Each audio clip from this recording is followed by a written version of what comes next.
Welcome to Rai academy, changing the way of learning. आज हम बात करने वाले हैं जनरल अवेयरनेस की उस महत्वपूर्ण क्वेश्चन को जो मोस्टली हर एग्ज़ाम में पूछे जाते हैं। तो चलिए आज का सेशन स्टार्ट करते हैं।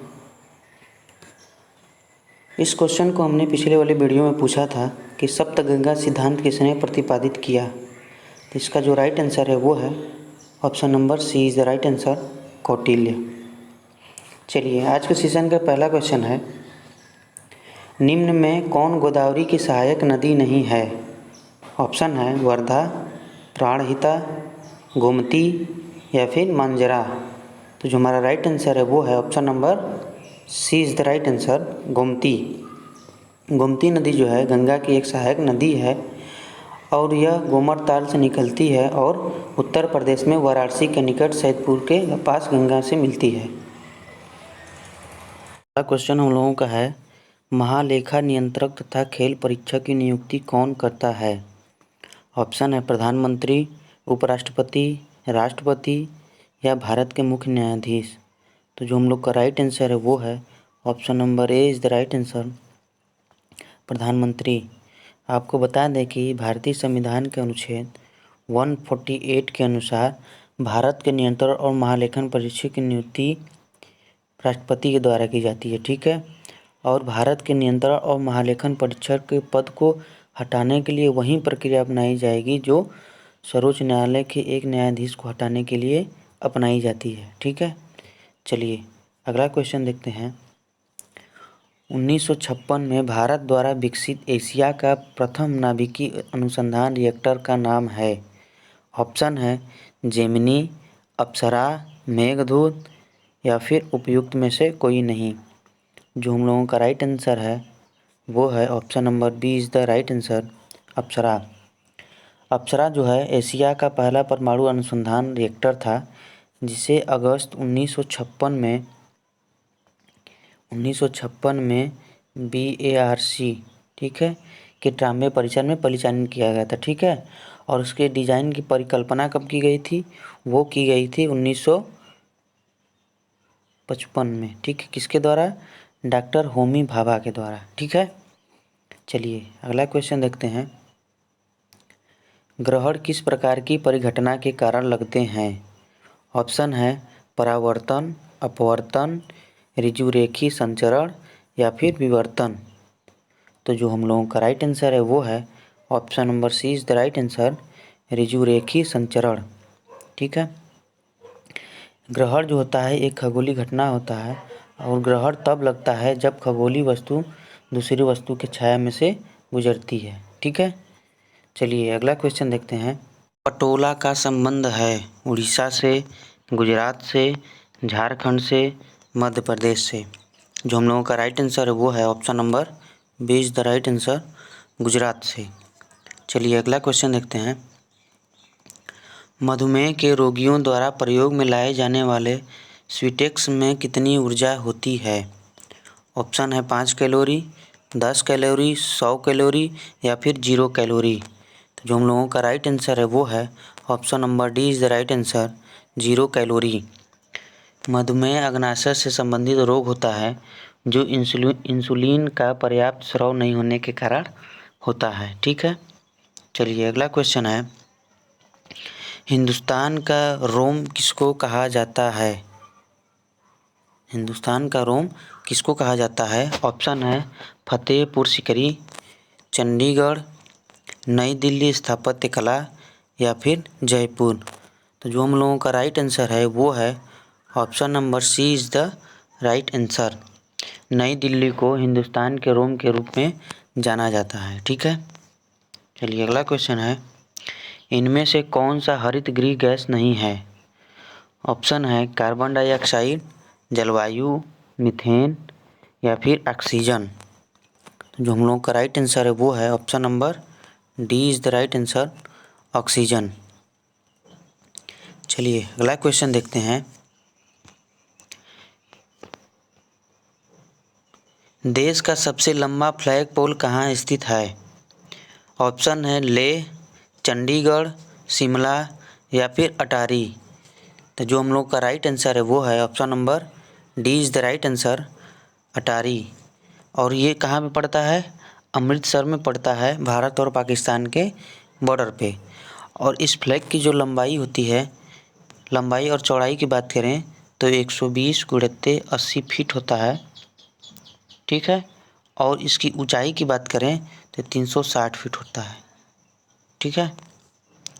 और दूसरा फ्लैग पोल जो सबसे लंबा है, ऊंचाई जिसकी है वो है कहाँ पे? महाराष्ट्र में। उसकी जो ऊंचाई है वो है 303 फीट। कहाँ पे है? महाराष्ट्र में, ठीक है। चलिए अगला क्वेश्चन देखते हैं। निम्नलिखित में से कौन सा काम गुर्दा नहीं करता? रक्त पीएच का नियमन, शरीर से उपापचयी अपशिष्ट का निष्कासन, प्रतिरक्षी तत्वों का उत्पादन, या फिर रक्त में परासरणी दाब का नियमन। तो जो हम लोग का राइट आंसर है वो है option number C is the right answer. चलिए अगला क्वेश्चन देखते हैं।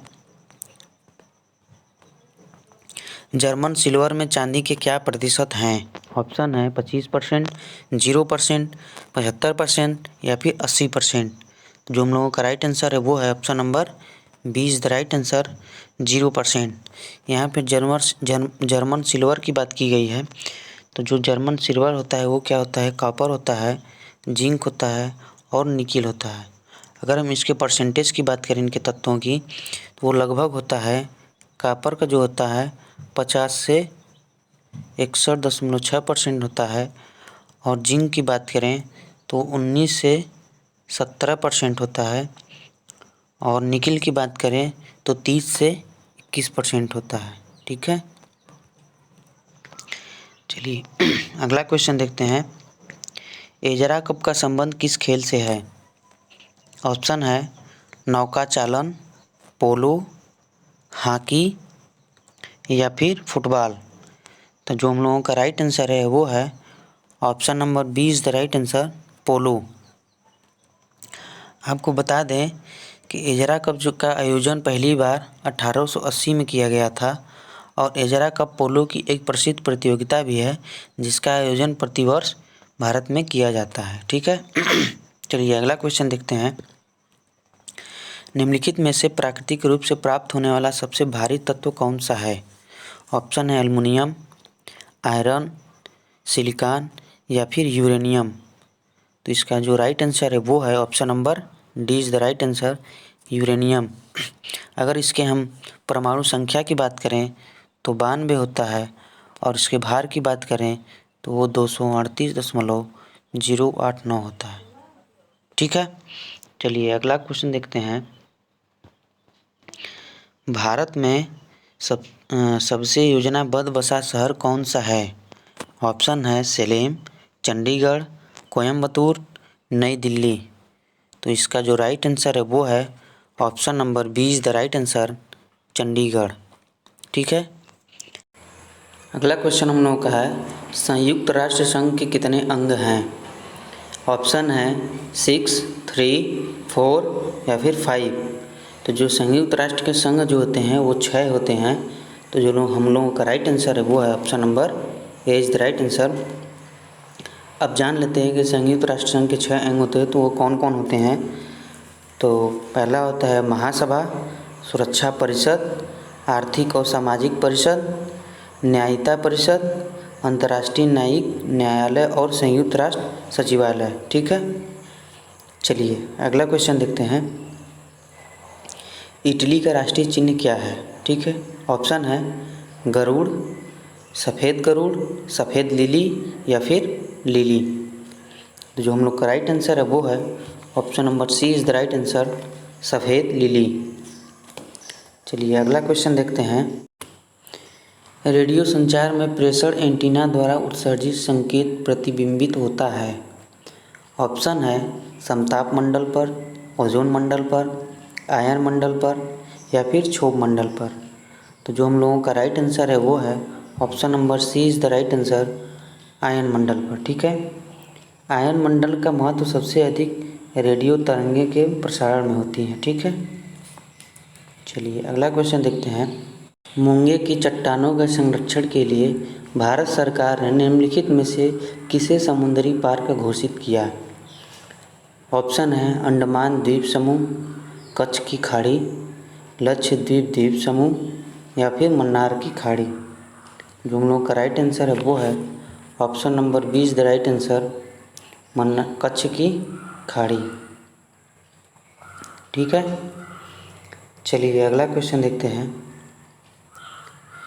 विविध जलवायु एवं मौसम दशाओं को बदलने वाली सभी महत्वपूर्ण वायुमंडल की प्रक्रिया कहाँ घटती है? ऑप्शन हम लोगों का दिया है समताप मंडल, क्षोभ मंडल, आयन मंडल या फिर वायुमंडल। तो इसका जो राइट आंसर है वो है option number 20 the right answer क्षोभ मंडल। क्षोभ मंडल का जो ऊंचाई होता है वो होता है 12 किलोमीटर। ठीक है, और जितनी भी वायुमंडलीय प्रक्रियाएं होती हैं सब क्षोभ मंडल में घटित होती हैं।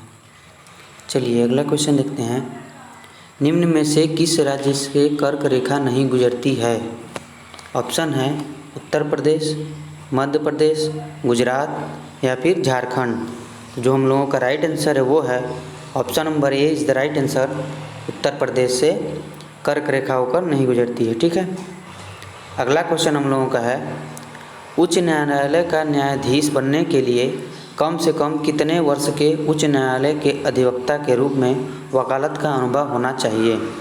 ऑप्शन हम लोगों का है 20 वर्ष, 5 वर्ष, 10 वर्ष या फिर 15 वर्ष। तो जो हम लोगों का राइट आंसर है वो है option number C is the right answer 10 वर्ष।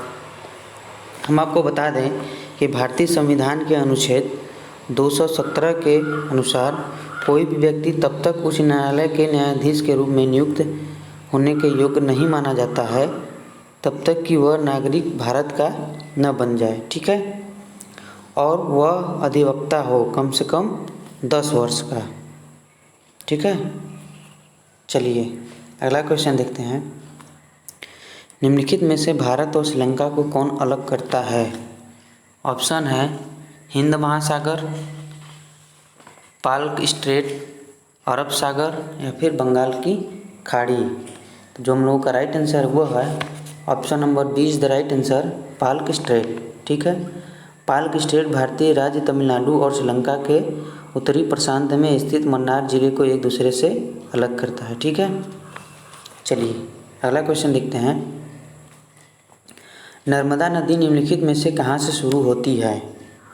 ऑप्शन है भोर घाट। ठीक है, यहाँ पे भोर घाट होगा, भोर घाट, अमरकंटक, डिंडोरी या फिर इलाहाबाद। जो हम लोग का राइट आंसर है वो है option number 20 the right answer Amarkantak. ठीक है, यह भारत में तीसरी सबसे लंबी नदी है जो गोदावरी तथा कृष्णा के बाद पूरी तरह से भारत में बहती है। ठीक है, और नर्मदा का स्रोत नर्मदा कुंड के रूप में भी जाना जाता है। ठीक है, चलिए अगला क्वेश्चन देखते हैं। निम्नलिखित में से किसने किला राय पिथौरा का निर्माण किया? ऑप्शन है जयचंद, राय राम बहादुर, पृथ्वीराज चौहान या फिर राजा पिथौर। इसका जो राइट आंसर है वो है option number C is the right answer Prithviraj Chauhan ने। किला राय पिथौर को राय पिथौरा का किला भी कहा जाता है और इसका निर्माण जो हुआ था 12वीं शताब्दी में किया गया था। ठीक है, पृथ्वीराज चौहान ने ही करवाया था। चलिए अगला क्वेश्चन देखते हैं। किस पर्वतीय स्थल को सतपुड़ा की रानी कहते हैं? ऑप्शन है पचमढ़ी, नीलगिरी, महेंद्रगिरी या फिर कारड्रम। ठीक है, तो जो हम लोग का राइट आंसर है वो है option number A is the right answer Pachmarhi. ठीक है, पचमढ़ी कहाँ पड़ता है? यह मध्य प्रदेश में पड़ता है। कहाँ पे? एमपी में। ठीक है, चलिए अगला क्वेश्चन देखते हैं। निम्न में से कौन सी जनजाति थाना भगत आंदोलन के साथ जुड़ी हुई है? ऑप्शन है उराओन, हुंडा, सथाल या फिर कोंडा डोरा। तो हम लोग का जो राइट आंसर है वो है option number A is the right answer Oraon. ठीक है, थाना भगत आंदोलन की शुरुआत जो हुई थी वो हुई थी अप्रैल 1914 में। ठीक है, और इससे संबंधित क्या क्या थी आंदोलन जो थी वो थी जनजातीय संस्कृति और संरचित असमानता के कारण। ठीक है, चलिए अगला क्वेश्चन है, निम्नलिखित में से होम मूवमेंट किसने शुरू किया? इस क्वेश्चन का आंसर हमें आप कमेंट बॉक्स में कमेंट करके ज़रूर बताइएगा। आप लोगों को ये वीडियो अच्छा लगता हो तो प्लीज़ लाइक शेयर और सब्सक्राइब करना ना भूलें, और ऐसे ही वीडियो डेली अपडेट होती रहेंगी। तब तक के लिए धन्यवाद।